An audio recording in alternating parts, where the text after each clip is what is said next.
ઓલપાડના કીમ ગામે Gitanagar 2ના રહીશોએ mobile tower ઊભો કરવા સામે વિરોધ નોંધાવ્યો છે. ઓલપાડના કીમ ગામે ગીતાનગર 2ના રહીશોએ વિરોધ નોંધાવ્યો છે.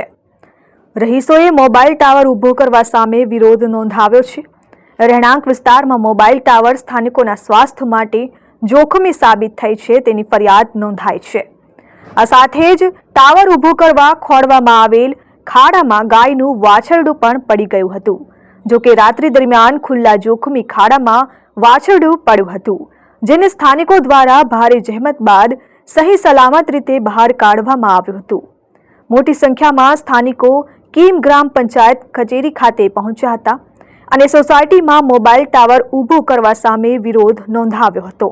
જો કે કીમ ગ્રામ પંચાયત તલાટીને લેખિત ફરિયાદ પણ કરી હતી. મારું નામ મહેન્દ્ર એ પરમાર, ગીતાનગર 2 ત્યાં રહું છું અને પ્લોટ નંબર 219, 220 એમાં ગેરકાયદેસર ટાવર ઊભા કરે છે એ અમને યોગ્ય નથી. એના માટે અમે લેખિત બી આપી દીધેલું છે. 228 ગીતાનગર 2માં રહું છું. અમારા સોસાયટીમાં આવેલ ગીતાનગર 2માં પ્લોટ નંબર 219, 220માં અમુક લોકો દ્વારા પોતાના આર્થિક ફાયદા હેતુથી લોકોના સ્વાસ્થ્યને અને જીવના જોખમરૂપ મોબાઈલ ટાવરનું નિર્માણ કરવામાં આવે છે. તેમજ આજુબાજુમાં પશુપાલન કરતા લોકો વસે છે, તેનાથી પશુઓના પણ જીવને જોખમ ઊભું થાય તેમ છે.